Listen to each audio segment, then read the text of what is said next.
हालात जो थे ना वो इस तरह के हो गए थे कि काम करना जो है वो बहुत ज़रूरी है। मेरे पास सिर्फ यही एक हुनर था, क्योंकि मेरी आंखें बहुत वीक हैं, तो मैंने यही काम करना था करा।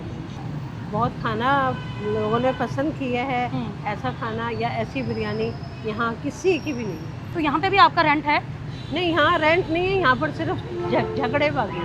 मेन्यू में हमारे पास बिरयानी होती है और 2 सब्जियाँ हैं। आज आलू गोभी, प्याज करेले और आलू चिकन के कबाब हैं। वाह, और चिकन अचार, गोश्त है, क्या बात है। कड़ी है, दाल माश है। मैं भूखा तो रह लूंगी मगर हराम खाना वाला नहीं खाऊंगी।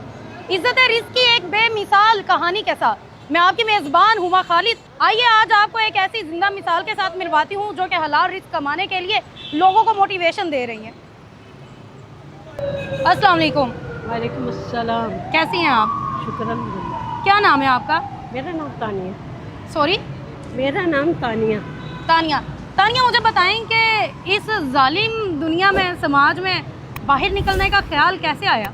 मुझे ख्याल हालात जो थे ना वो इस तरह के हो गए थे कि काम करना जो है वो बहुत ज़रूरी है और बाहर निकलने से ही काम बनता है।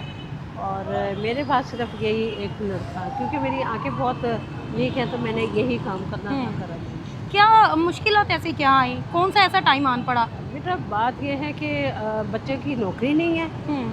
बच्चा घर बैठा रहता था, वो कहते मम्मा आप ना ये बिरयानी लगाएं या अपना जो भी खाना लगाना है ये लगा लें, तो हमारा सर्कल चलने लगेगा।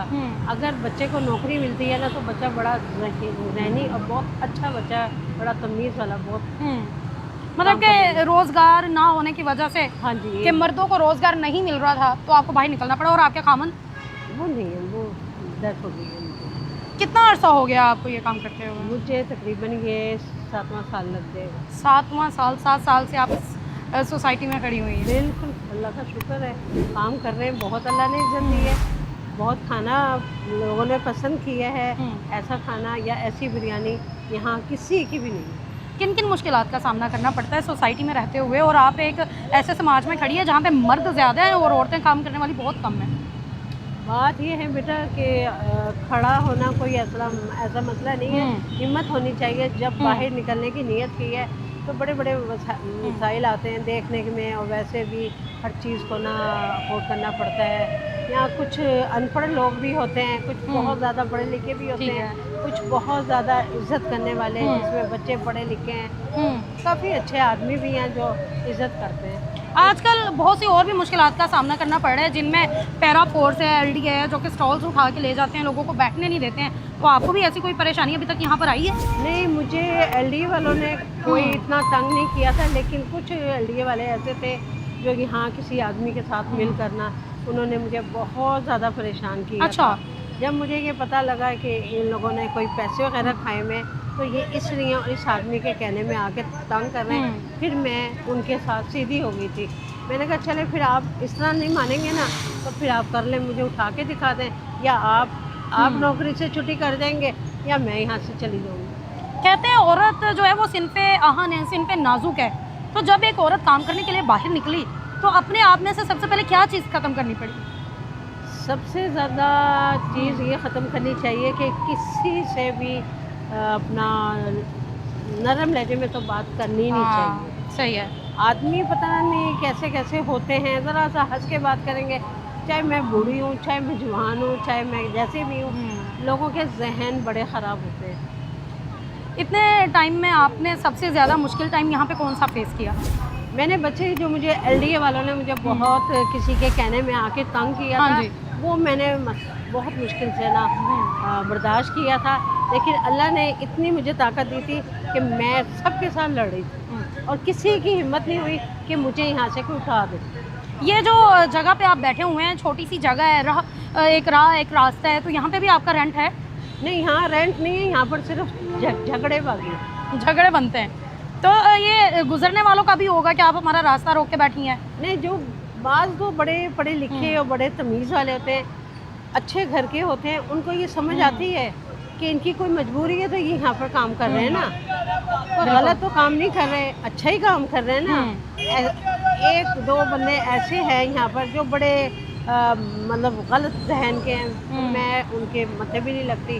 बाकी मैं उनको कहती हूँ अल्लाह आपका भला करे, आप चुप करके निकलने में आपके लिए रास्ता साफ कर दूँगी, कोई ऐसी बात नहीं। खड़ी हुई हूँ अपने पावर पे खड़ी हुई, कोई ऐसा मसला नहीं। मेन्यू में क्या क्या होता है? मेन्यू में हमारे पास बिरयानी होती है और 2 सब्जियां हैं। आज आलू गोभी, प्याज करेले और आलू चिकन के कबाब हैं। वाह, और चिकन अचार गोश्त है। क्या बात है। कड़ी है, दाल माश है। लोग खाना कितना पसंद करते हैं? बहुत ज़्यादा। सबसे ज़्यादा आपकी कौन सी चीज़ फेमस है यहाँ पर? सारी, यानी कि बिरयानी से मैंने स्टार्टिंग की थी, लोगों के कहने पे मैंने फिर इतने सारे सालन लगाए। बिरयानी की प्लेट कितने की है? बिरयानी मेरी है, दिल्ली वालों की बिरयानी है ये पाकिस्तानी खाना यहाँ पर कोई भी नहीं है, सब दिल्ली वालों का खाना है ये, ठीक है। और ये बिरयानी वो तय वाली नहीं है जो लोग टूट के पड़ते हैं, तय वाली बिरयानी, तय वाली मैं तो समझती हूँ मेरे लिए तो बिल्कुल ख़राब है वो। और मैं कहती हूँ, मैं अपने मुँह से भी नहीं तारीफ़ करती, आप लोग आके खाएं, आपको खुद ही जायके का पता लगेगा। ये दिल्ली वालों की बिरयानी है, इंडियन खाने हमारे, इंडियन में आ जाती है ये। तो आप डेली की कितनी बिरयानी बेच लेती हैं? दिल्ली का ये हिसाब है बेटी कि सुबह जब मैं खाना बना रही होती हूँ तो साथ ही मेरे पास फ़ोन आने लगते हैं, कुछ बिरयानी मैं घर से ही फारिग करके आती हूँ।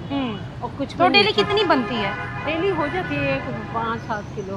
5-7 किलो बिरयानी। और सब्जियाँ कितनी डेली बनाती हैं? सब्जियाँ हमारा ये हिसाब है कि तकरीबन 2.5 किलो 3 किलो सब्ज़ी हो जाती है, 5 किलो हमारा चिकन अचार ऐसा हो जाता है। लेकिन हमारा घर है ये प्लाजे में, ऊपर घर है, हम लोग नीचे काम कर रहे हैं, तो मैं बासी खाना किसी को नहीं देती। जब ये खाना ख़त्म हो जाएगा ना, मैंने एक फ़ोन करना है, हमारे घर में इतना स्टॉक है, अपना चिकन का भी है, मसालों का भी है, प्याज दही, फ़ौरन खाना तैयार हो और जाता है? आधे घंटे में तैयार हो जाए।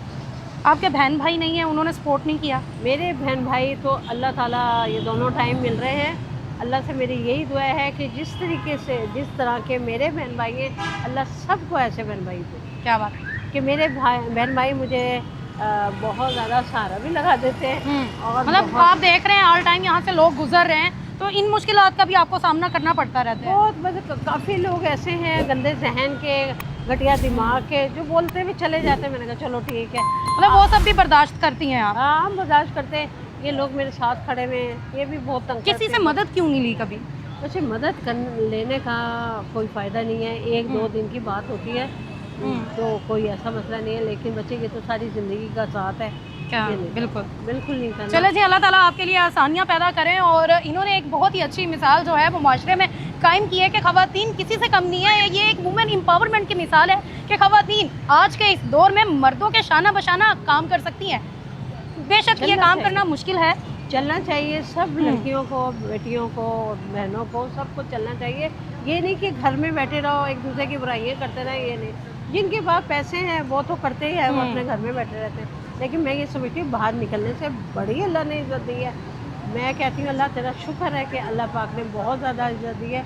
और मेरे बहन भाई मेरा इंटरव्यू इतने देखते हैं तो कहते हैं कि आपके ऊपर ना पर्चा हो जाएगा, आपके इंटरव्यू बहुत। किसी के आगे हाथ फैलाने से बहुत बेहतर है कि आप मेहनत की कमाई करें और मेहनत का खाएं, कम खाएं। हमें इजाज़त दें, मिलते हैं आपको अगली एक और ऐसी मोटिवेशनल कहानी के साथ।